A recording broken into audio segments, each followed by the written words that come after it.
The country is battling the biggest whooping cough outbreak in a half-century. In California, 7 babies have died this year and many more are hospitalized. And New Mexico is also getting ready for an epidemic. Health officials tell us the state has already seen an increase. Whooping cough concerns are growing all over the country, especially in California, where they've had 3,300 cases this year. Given what we're seeing around the country, I would not be surprised if we saw more pertussis activity. In New Mexico, there have been 57 cases of whooping cough reported this year. That's 13 more than last year at this time.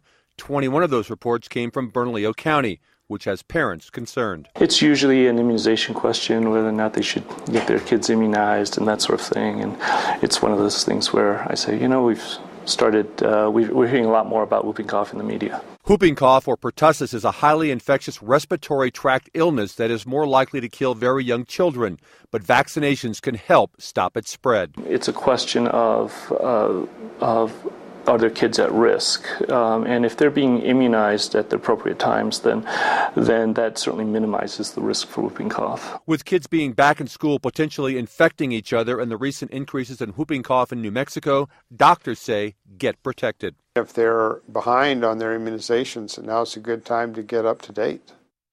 Now, for infants, there are 4 doses of the whooping cough vaccine. The shots start at 2 months of age and continue until the child is 4 to 6 years old. For adults, the vaccine is 1 dose, usually combined with the tetanus booster shot.